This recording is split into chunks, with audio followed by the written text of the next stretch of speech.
Welcome to the Lost and Found podcast. I'm your host, Amanda.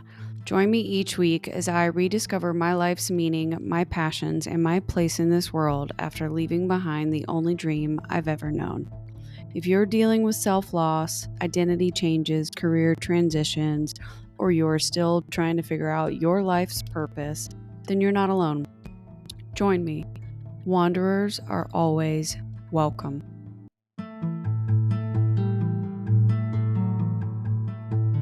Hi, everyone. Welcome back to the Lost and Found podcast. This is your host, Amanda, and I'm so excited that you're here today. You are in for an extra special treat. I have invited my friend, Tavarus Taylor, on the show today. He is one of the sweetest and kindest people I've met since moving and living here in Nashville for a while, and he saves me all the time fixing things that go wrong in my house. When tools go missing, he saves the day, and so I'm so grateful that he's here. You may have heard me on his show, The Queen's Table, which he hosts at Acme Radio here in town. He is also the one and only Queen Diva of Nashville. He performs as Miss Vivica Steele on the regular. And so if you've seen him out singing and dancing, that is probably who your favorite drag queen is. It's him. So now you get to have a little bit behind the curtains today. So I'm super excited to have him on. We're going to hear all about his journey and his life purpose and all the ups and downs that have come in between to going to college for the first person in his family to achieve that. And now he is a business owner, entrepreneur, radio host, and just the love of everyone's life here in town. Tavarus, welcome to the show. Thank you, loves. Thank you so much. It's such an honor to be here. I'm so happy you're here. And thank you.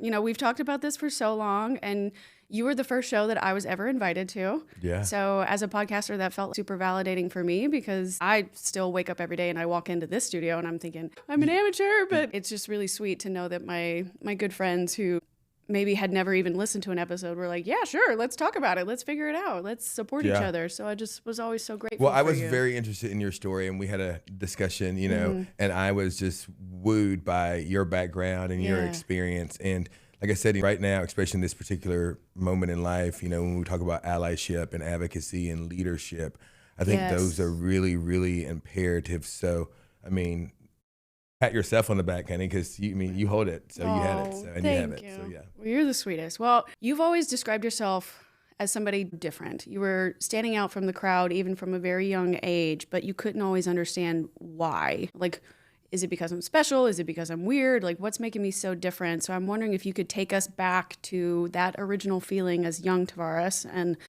what were you carrying, and what was the language that you were trying to deal with and, figure out how to understand who you are, and when did that shift start? Yeah.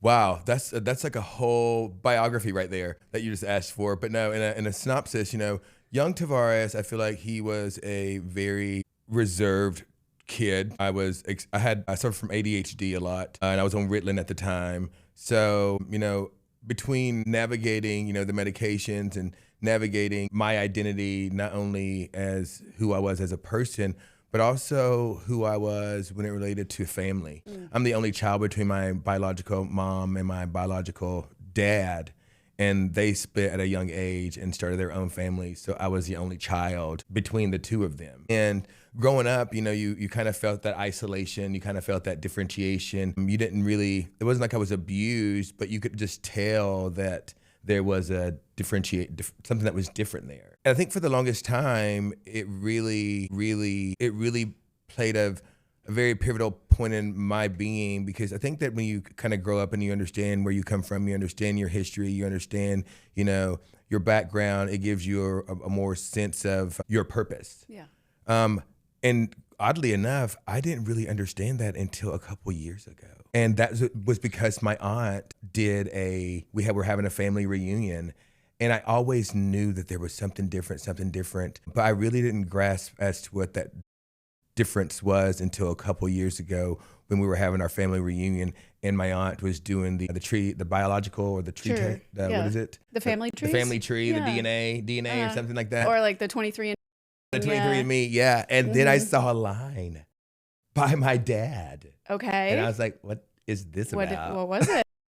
And so, she told me the background of, the trauma within all of that. And it kind of hit me at that moment that sometimes, or not for me, I guess I speak for myself, that I was born into something traumatic. That's why I was going through so much trauma. I didn't understand it all then, but then when I understood the root of my existence, it all made sense that I was born into this trauma.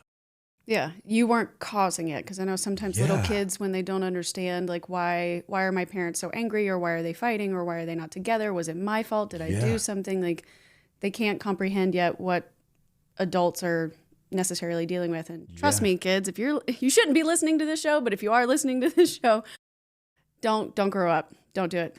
Being an adult, I think that it's cracked up. It's not all that it's cracked up to be.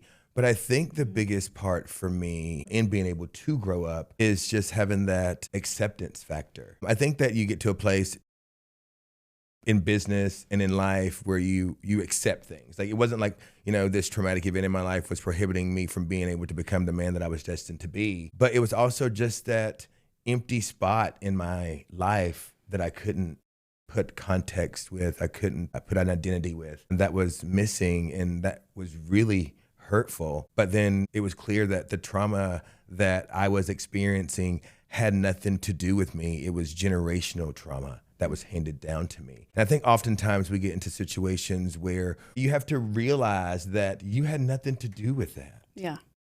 And I think that's why I have as my drag identity as, Vivica Steele, chain breaker, the queen of hearts and breaker of all chains.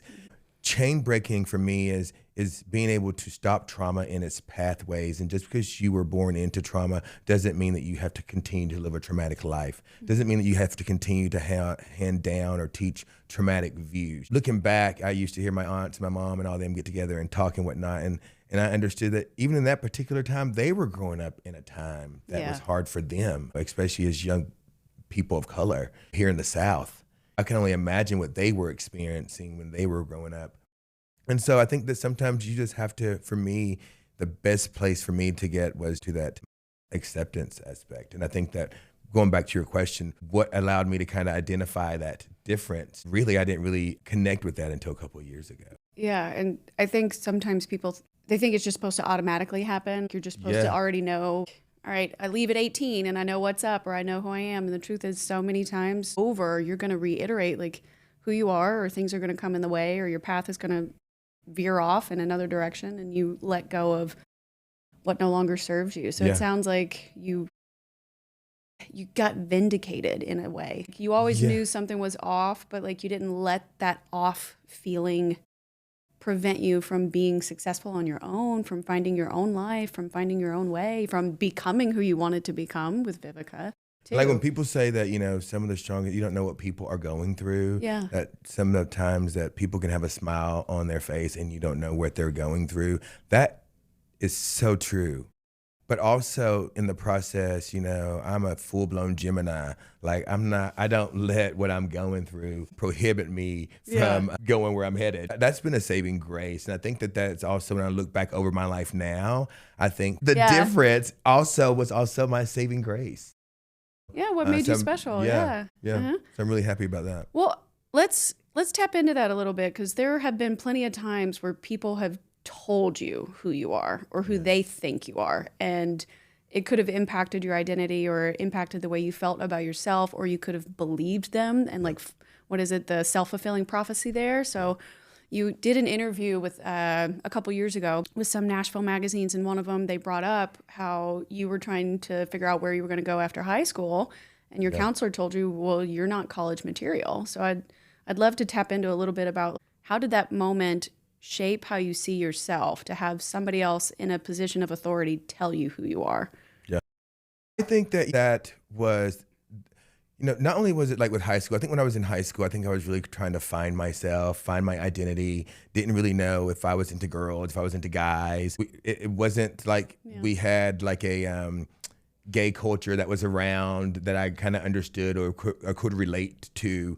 And also just being in high school, I was more of like a class clown, but I also think that there was just really more like a lot of pain that I was going through that, once again, I didn't really know how to explain. Sure. And, when everyone started talking about in organizations like PRSSA and things like that, but then when everyone started talking about college, no one had talked to me about college.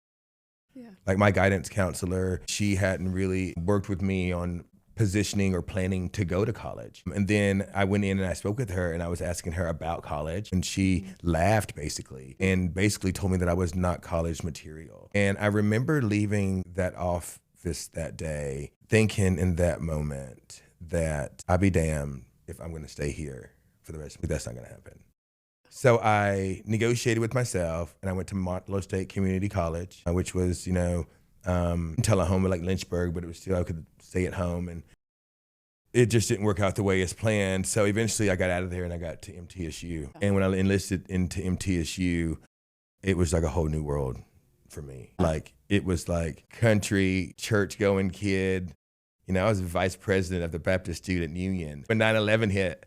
And then all of a sudden I'm at the gay bars, like it's on the like the bars and everything. It was such a shock, such a young age, trying to find out, what does gay mean? What does this mean being gay? Like no one taught me that. No one was there to teach me. It was always about being a man, but there was this, once again, there was this other identity that I was just trying to identify with that was just crazy. So it was all started in high school. And it was just the fact that when she told me that I wasn't going to go to high school, or I wasn't going to go to college, it was really, once again, it shook me because I was really kind of trying to figure out, not only was I not sure of who I was, but now I wasn't even qualified to go to college, and all my friends are, they have support, they have scholarships, you've worked with them on all this. But yeah, it was kind of shitty. Well, and just kind of terrifying. Allegedly, that's the path, right? Yeah. That's how you're supposed to figure out who you are and what you're going to do in the world is to go to college, because that's what our generation was told they were supposed to do. And now you're telling me I'm not supposed to do that? Then what's the alternative? Nobody was talking about that. But revenge has a way of showing It, when you need it the most. So when I was at MTSU and I was in my senior year, we had to put together a press kit for Casa Works. And she was sitting in, my guidance counselor in high school, she was sitting on the committee in which we were presenting to. And afterwards, she told me I did a good job. And not to be catty, but she had a stuttering disability, I guess. Yeah, stutter. And it was just one of those things where it was just like, I have changed, but you have not. And I think it's just being kind to people. She was a guidance counselor. I was the child. And had she invested in me and believed in me, God knows what my starting point could have looked like opposed to what it did. Yeah, absolutely. It's really tough, I think, when you're in a vulnerable position and you're hoping that you can rely on somebody like that. And to have her not do it would leave a lasting impact on anybody. Yeah. I mean, I think tell people, one thing I'm realizing is that you're raising kids, but also you're raising adults. Just because children get 18 and 19 does not mean they don't need that adult guidance in this real world. Right. Yeah. I mean, how you start them off is imperative to how they finish. I was lucky. Yeah. Well, and I know in college, just because you got in, that wasn't, the end of the trouble. You had to get over the hurdle to get in. And then once you did get in there, you're trying to figure out, am I gay? Am I not? Am I interested in these things or not? And then it just kind of cracked open a whole new world for you because you started to be exposed to different people. Drugs and alcohol also came into it too. And then you had, one of your most tragic moments too. Right after that, you lost your constitutional right to vote over $5.44. So you've only recently been able to reclaim that ability. And I know how important that is because you were campaigning a lot last year for Afton and supporting her. So I would love if you could talk a little bit about that journey as well and how that has impacted you and your empathy for people that might be going through a criminal justice system situation as well, and how important reclaiming that was for you. I'm for justice no matter who it belongs to or who it's against, as long as it's operative and long as it follows and lies within the truth, right? So with that being said, I didn't really have good money management skills growing up. And so I got caught writing a bad check that turned into the worst moment of my life because I wrote a $5.45 check at Walmart, and they called me because it had bounced. And I was going through my register and I didn't see a check in there for the amount because the amount now had included the return fee. Right. And so being young and naive and, once again, out here on my own, I was like, I've never been to Alabama. Like, why are they calling me? When they're like, well, basically, you need to get a police report. So I went. Even in the police report, I told them exactly what the people told me on the phone. And it literally came to bite me in my ass. Eventually, I was charged with filing a false police report. And here in the state of Tennessee, that carries, that's a Class D felony. And basically, it takes away your constitutional right to vote indefinitely here in Tennessee. But with that being said, I went back and I petitioned the courts and had my citizenship rights restored here recently, which was an expensive and lengthy process. And so, yeah, I'm a firm believer in the justice system, but also I'm a firm believer in the fact that injustices happen and we need to acknowledge that. And I think that something so minute, it cost me so much. And everyone has this connotation of felonies is a bad thing. Last year, a couple years ago, the Tennessee legislature was trying to pass the drag ban, which was going to really, once again, criminalize drag. And the first offense was a misdemeanor and the second offense was a felony. So after just coming out of the battlefield that I had come out of and being an advocate in the LGBTQ community as a drag queen, I was like, that cannot happen. Right. The repercussions of that, you don't understand the repercussions of a felony until you've actually been in a situation. You don't understand the value of justice until you've experienced the harshness of injustice. It is something when you have to accept accountability for something you didn't do. Or it's hard to accept accountability when you're like, wait, what? Well, for something that probably felt so minor. Like, it was so minor, but it wasn't. I'll get the $10. I'll pay the fee for the wasn't. Rejected check. And then he's like, oh, I suspect he's writing all these other bad checks. There was no other bad checks. And it was just the prejudice of this country police officer. They called me in and told me that they wanted to hire me and wanted me to fill out an application. And then after I filled out the application, then they came back and was like, so your handwriting matches this check. And I was like, what? You called me down here for an application? Because it said they were hiring at the MTSU police office, police department. And I was like, oh, I can work here and fill out an application only to know that was a trap. Ooh.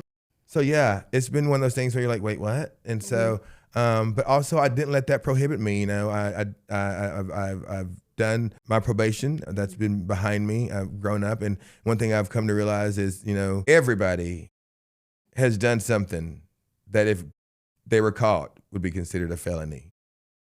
So everybody, somebody, everybody, and it's so quick that, you need to make sure you know the laws in Tennessee, especially where you live at, because I'm telling you, the most innocent behavior sometimes can be the most felonious behavior. How did your experience impact how you interact with other people that have also gone through the criminal justice system? I know you're a big advocate here in town for lots of different marginalized groups, and you're a big advocate and a community leader here in town, but have you ever done any work with the juvenile delinquent system or any other rehabilitation groups for around town? Have you ever considered something like that? After going through the experience you went through, I feel like you would have a lot that you could impart on people in that community. It is being able to change isn't just about what someone can do for you, but it's also about what you can do for yourself. And while I'm very much involved when it comes to young men and women that are at risk in the justice system with a variety of organizations throughout town, when it comes to Campus Crossroads, Just Us at the Oasis Center, I do my part in the capacity in which I feel like I'm doing my part. It's hard. I'm very private when it comes to that because I don't feel like I had any organizations or anyone coming to save me when I needed things like that. So it's hard. I knew what it took for me to get to where I needed to be. So I'm very cognitive as to where I invest my time at with organizations like that. Yeah. You want to make sure that you're investing in people that are actually operating ethically and supporting the groups that are really empowering people, giving them that ripple effect that extends beyond the immediate moment, but also that really transitions their life and the generations to come. It's like almost like it's one thing for doing something for someone, but teaching someone how to do something. That's where the magic is. Yes, empowering them. And so sometimes for me, I think the most imperative thing when in my practice and my teaching is always the first step in change is self-accountability, accepting who you are and being willing to change that. Even with myself, the most ugly discussions I've ever had to have in my life was with myself. Oof. And that's reality. So when it comes around, I'm all about 501c3s and how they operate and everything. But for me personally, I like to contribute in capacities in which I can really make true change. For example, just as over at the Oasis Center, the money that we raise during our drag bingos at Acme Feed and Seed, money from that we actually raise and give to that organization that helps young children, men and women, to actually get back and forth to jobs that create stability in their life, which creates foundations in their life that gives them the opportunity to transition from this stage to the next stage. So it really makes a immediate impact on who they are as individuals. I just have to feel connected to the organization. Yeah. And I feel most connected to organizations that deal with young people that are at risk, because I feel like that's when I needed the leadership at most, is when I was that young person trying to find out who I was. Yeah, one of the cool things I've experienced with the podcast so far is a lot of the subject matter experts in various stages have always said that their own variation of it, but they're like, that you've made it because you get to a certain point while you're on your journey and you can turn around and reach back and pull up the next person. You're not threatened by doing that and bringing somebody else into the fold, because you want to empower other generations to be able to do what you're doing. You want them to grow up on your shoulders or open the door if you can. And it takes, I think, a lot of integrity and a lot of self-awareness because you could have done the opposite, right? You could have totally been like, I'm done with that. I don't ever want to talk about it again. It was too traumatic. It's a deep, dark, buried memory of mine. Now I'm going to move on and do all these other things. Yeah. But you've used that actually to propel yourself forward as well as others. And I love that. Because I think that had I had an adult in my life when I was going through all that, I don't think things would have gone the way that they would have gone, because I would have had an adult who knew about situations and things like that. But, being a young person in an adult environment when it comes to the legal system is very intimidating in itself. So, while I understand there's a criminal disadvantage and, an injustice that's going on not only within our country, but right here in the state of Tennessee, I think that for me personally, heart and my compassion about that injustices are really rooted within the young people, because they're young. You don't understand how your life is just getting started. My life was just getting started, but my life was just getting started when I was going through that. And it was the most traumatic experience for me, but it was also one of the most life-changing experiences as well. Yeah. Well, I'm very proud of you for coming out the other side. A lot of people may not have, they would have let the darkness consume them. So I think you've turned your life around into really amazing directions. But you've not only withheld that integrity through your own personal journey in college, but you've also done it in the community and in the private sector. So you've done it in a corporate world before as well. So a long time ago, before you started the Commercial Services 615, you had another job. You weren't doing this contract stuff. You weren't your own business owner always. So I'd love it if you could talk to us a little bit about when you were in corporate, why you decided to transition out, and what made you want to be a business owner again instead of just getting another job. Gosh. So, I didn't even have an idea that I wanted to be a business owner when I started TNT Commercial Services, honestly. I had done corporate America for so long. I was in educational sales. I did linen sales. Then we got into janitorial sales. And it seemed like every time I got into the sales aspect, I would reach a capacity where I was like, oh, this is amazing, and everything was going good. But the first time I was like, I don't think that's right. Then I would become a problem. You asked too many questions. I asked too many questions, and I ask questions. So my last job, we were doing really great, our division, and it was when COVID started, and I had inherited what they call a specialty services division. No one was really managing this division, so there was a lot of things that just wasn't adding up with the accounting in this division. So when I got there, I didn't really understand how to read a P&L and a balance sheet and everything. But then I started learning how to read, and I started asking questions. I'm 35 and I just learned how to read. Listen, I'm like, wait, what is this? People even far less competent have gotten those jobs. So yeah, you're fine. I know you're joking, but no, I get it. But I'm like, I'm saying, but when you start really going through that and you're looking and you're understanding, the balance reports and things like that from a company operating position, when you're managing like 30 people and you're seeing, okay, where's this going? What's that going? And whatnot. And you have budgets you have to manage and things like that. You just start kind of noticing things. But anyways, it got a little crazy. And I remember that we closed a deal here in Nashville.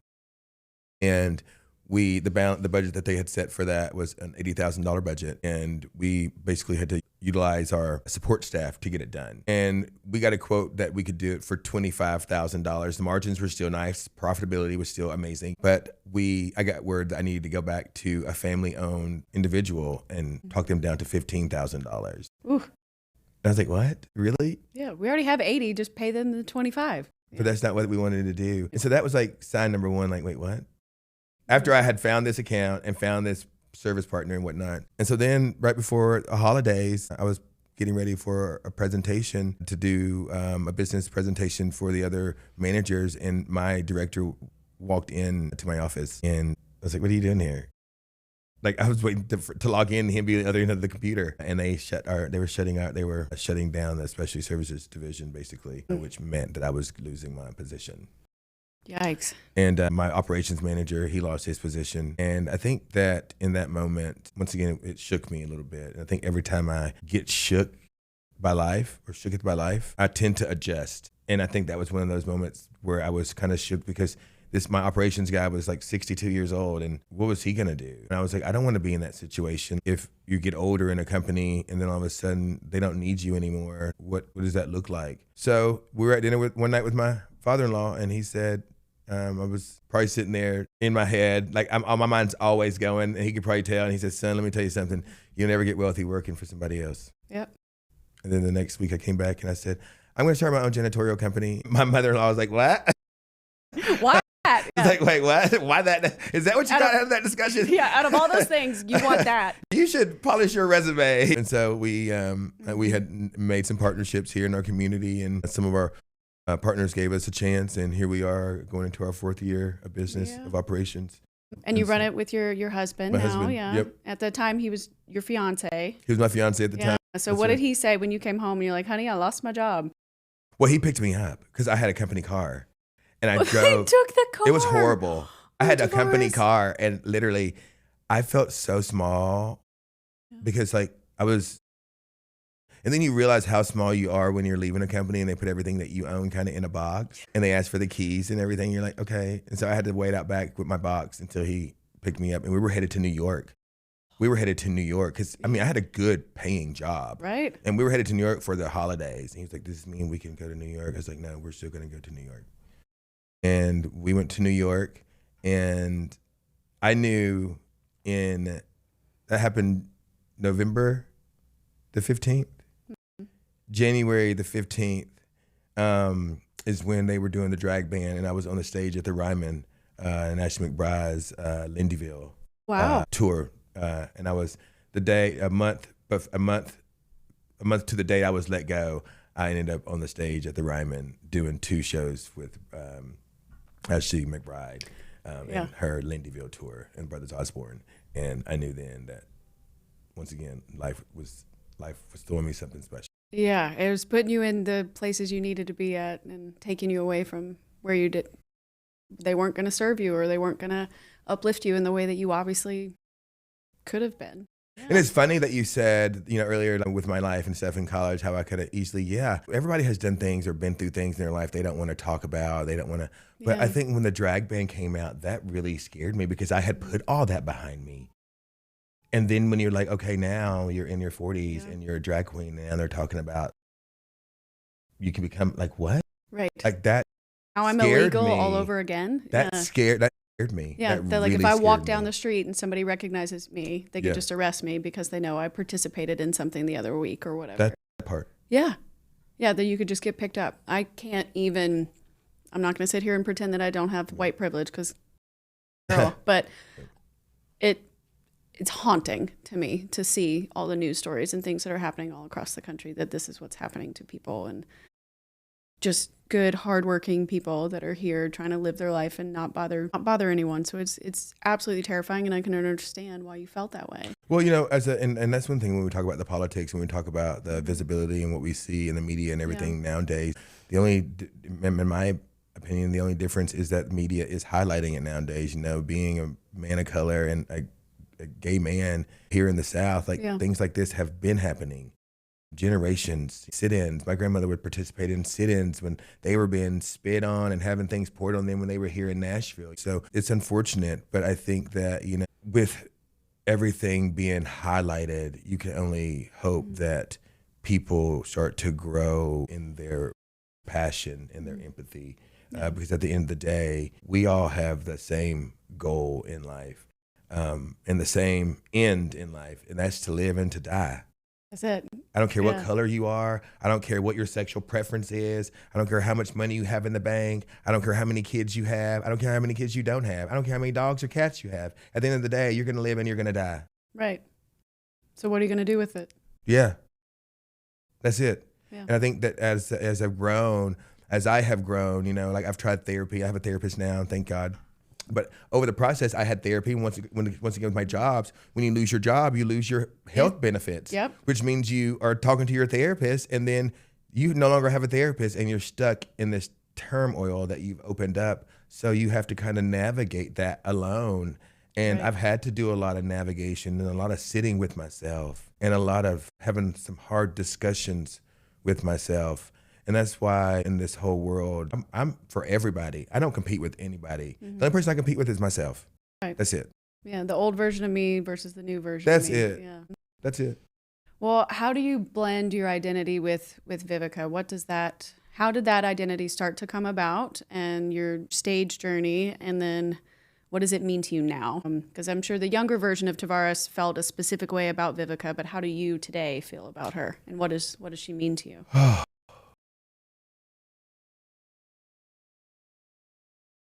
Sorry. No, go ahead. I cry all the time on the show. Don't worry about it.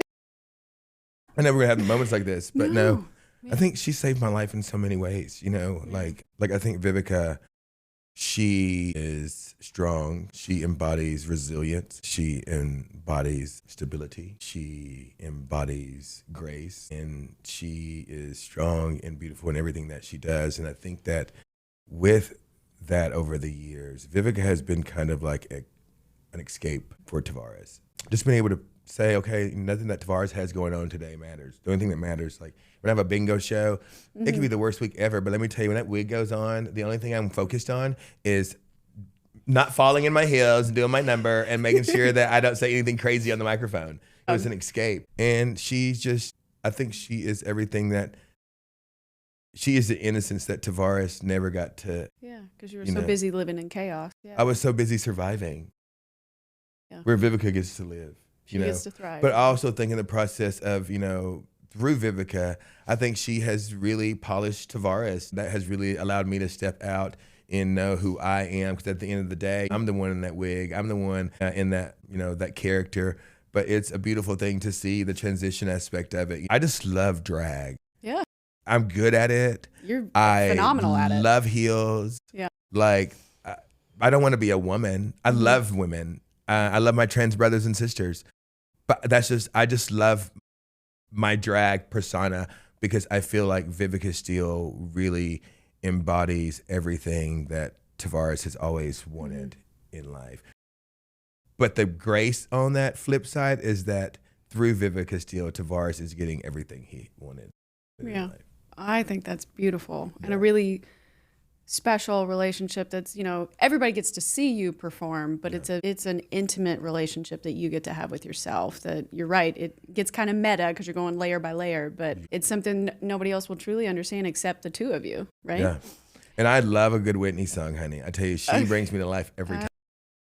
Yeah, she's really, really good. I think that was going to be my next question is what's Vivica's favorite artist to sing?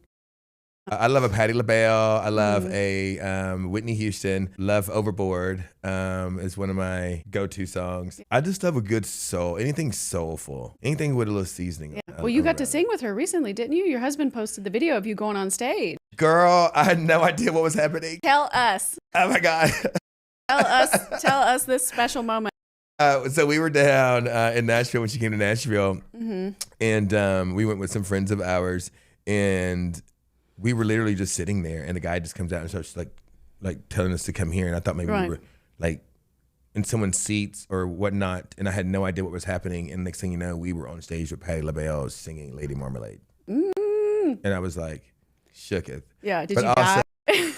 No, but did you die? No, I lived. I tell you, I didn't have a wig on, but you would have thought my wig snapped right on, and I was just like, once again, element. It was such a It was such a moment, an unexpected moment. And I tell you, I watch for things like that. Yeah.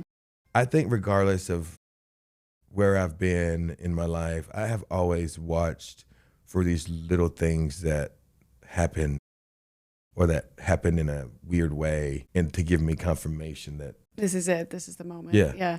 I've had little bits and pieces of that with the podcast. They're small and they're fleeting, but it's moments where I'm going, like today, maybe now you got me doing it. Yeah.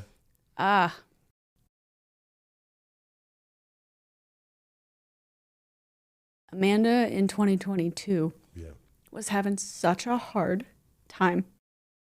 And she still does. Yeah. You know, she still does. But those little glimmers of hope, like getting to come on your show, getting paid for the first time last year, has given me those moments where it's like, bitch, don't you dare give up now. Yeah. Don't you dare. Stay the course. Yeah, stay the course. Yeah. Ooh, sorry. No. We're getting into it today. See, now he's okay. Now he's okay. Where are the Kleenex, Eddie? I know. I'm surprised. Yeah, Alex should know by now. He's like, yeah, if Amanda's coming on the show, it's going to be a deeply weird but deeply good conversation. Yeah, no, it's okay. We're okay. We're good. We are good. Yeah.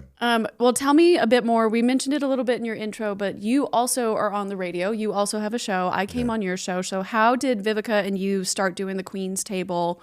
What is the Queen's Table about? Who comes on there? What's your mission with that? Yeah. Well, once again, it relates back and to touch back on everything that I went through, and, as far as college and the criminal justice system. One thing I always realize is that the court can say one thing and the paperwork can say another thing. But when you build your character and you're in the right places and you start having true, genuine friendships and you start being your authentic self, that speaks more volume than anything. So for me, when the drag ban started happening, I felt like it was imperative to have a space for LGBTQ plus people to come and be able, and allies and advocates to be able to come and have these discussions so people could hear our voices, see our presence, and know that there was just more to drag than just a wig, lipstick, and what they see on the front facing of it all. Right. You know, I mean, some of us are bosses. Some of us run companies. Some of us give back to communities. Hell, some of us help build communities. Or political leaders too, yeah. You know, there's, when you talk about drag queens and whatnot, and also just being, for me, being gay and a color, I don't like generalizing everything. Yeah. I know that pain all too well. Just because you're gay, that doesn't mean anything. Who you are as a person, that's what matters the most. And I think that that's what the Queen's Table was really formed out of. It was rooted in real alliance, real advocacy, and real leadership. Because at the end of the day, the only person that you really have is yourself. And the only person that you can really hold accountable is yourself. And when you can learn to balance those two, life is always gonna life, but also I think that it lets you be able to navigate it a little easier. Yeah. So yeah, you're right. So yeah, so having the Queen's Table for me, it was so that I didn't get lost in their labeling of who I was as a drag queen. Because this is just a drag queen. No. You can go look her up. You can look up Vivica Steele and see what communities she gives back to, see what the work she does. And so it's staying focused on doing what you can do in the capacity in which you feel comfortable in serving. And that's how I felt like I was called to do. Yeah. You want to share that journey and give people that platform to express themselves in that way. I think that's wonderful. And I am extremely honored to have been on that as well. Thank you. Yes. I know. We got to get you in the video studio so then we can do another one. We'll do a follow-up. Yes, we will. We shall. Maybe you could help me become into a drag of some sort. You can help me, teach me how to do everything. How to embody who Amanda thinks she is, I guess.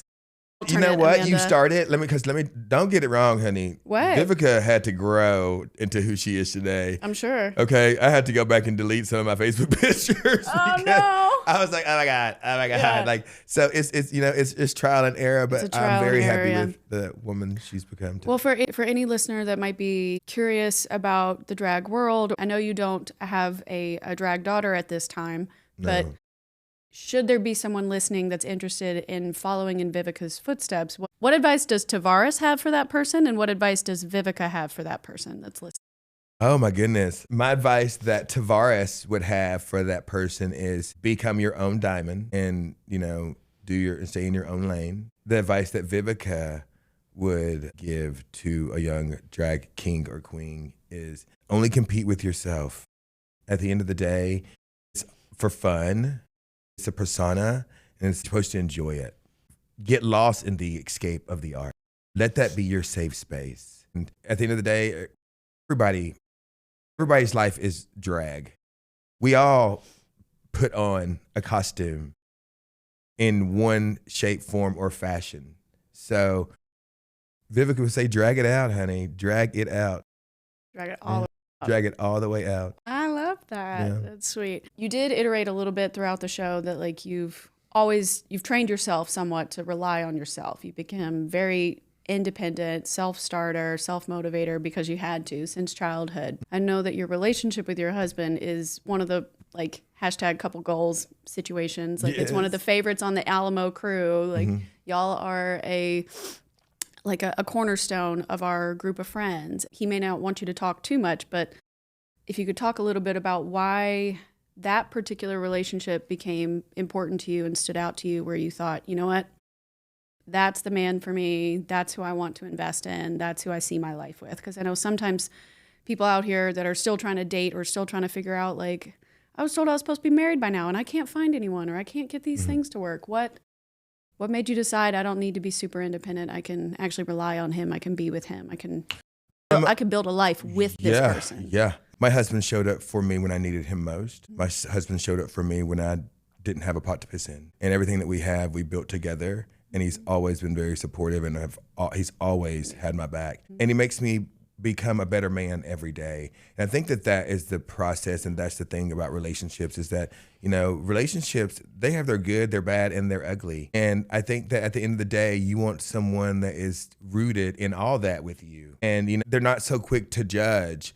And I think that we have our moments where we are growing. But what's so beautiful about those moments is when we go through those moments together and we come out on the other side, and it brings us closer together. Yeah. And I would say, as far as like, when you're people looking for, just don't settle. Don't settle. I didn't settle. I mean, I stayed and I found me a good one, honey. What is it? My man. Every time I hear that soundbite, I think of the two of you actually. Y'all have said it so much together. It's just the sweet. No, but he lets me be me. That's what's he so lets me important. be me, and I love that my husband, he doesn't compete with me. He doesn't need to compete with me. And that is the thing about a successful relationship. It's not about competing against each other, but it's about competing against the world together. That's wonderful. That's really good advice. I'm glad you shared that with us. So I have just a couple of the core questions that I ask everybody at the end. What do you want out of life, and have you found what you're looking for? What do I want out of life, and have I found? I have found everything that I need to start the life that I want. I'm happy with that. I have the foundation that I need when it comes to friends, when it comes to love, when it comes to visibility that I need. Where this takes me, only God knows. Yeah. But I'm excited to see where I land. To see what it does. Yeah. I love that. What would you say has been your greatest achievement? My greatest achievement is understanding how much it really means to love yourself. That was the big achievement for me. Acceptance. That was a big achievement. I think that the company that I've built, I think that it wouldn't be fair to say, T&T Commercial Services or Vivica Steele without acknowledging what I had to go through and where that turning point really, really allowed this to become possible.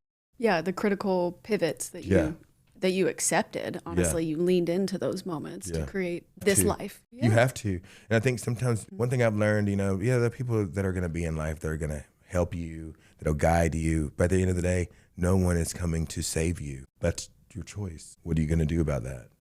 And I decided to love myself enough. We had this thing in our group, we're going to love you until you love yourself. And I had some women around me that were amazing, amazing, amazing women that even in the moment, I always ran into good people. No matter what life happened through my way, I have hung out and had some stories to tell you, and have caught myself in some spaces where I'm like, oh my God, I can't believe I'm here, but you are, Yeah. So I've had a lot of experiences along the way, and I've grasped onto those experiences from, the good things that I wanted to take from that. And I think from being where I'm at, or being from where I come from, being able to take what I want from people that I respected and admire to develop who I am is an amazing thing.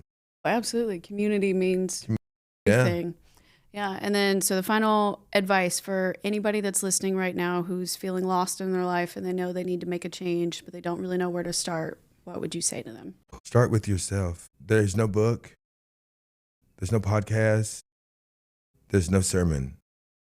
You start with yourself. And I think by starting with yourself, you start to set elements in your life for the life you want to live. If you are looking for, a significant other, doing things that attract that significant other, it's self-work, it's self-evaluation, and nobody knows yourself better than you. And there's therapists that can help, but at the end of the day, be honest with yourself about what you want out of your life. That's where I think that I would tell anybody to start at. Sit with yourself. Yeah.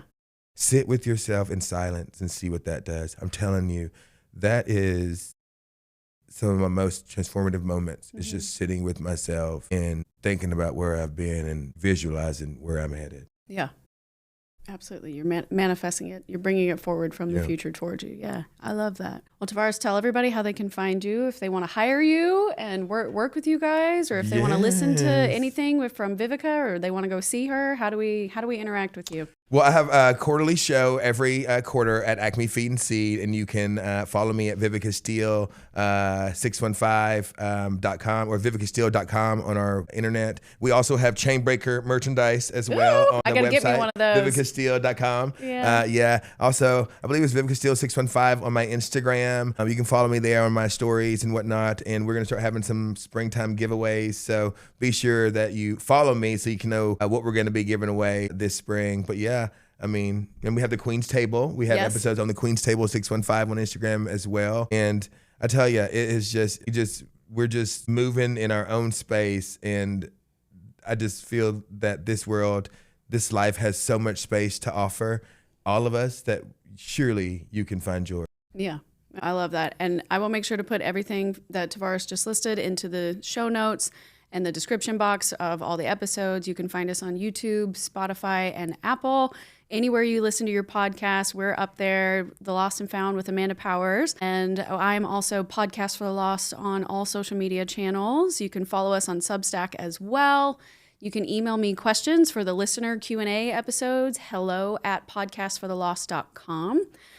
And to close out, instead of saying wanderers are always welcome, I've actually asked Tavarus to read our Thanksgiving prayer. So last year when we did our Friendsgiving event, Tavarus was the MC and he led the group prayer. And I would like him to end today with that because it was such a touching moment and it really impacted me for months. Clearly we're 6 months later and I'm asking him to do it again. But I really want you to take that with you today. So for all the wanderers listening, let's listen to Tavarus. Yes.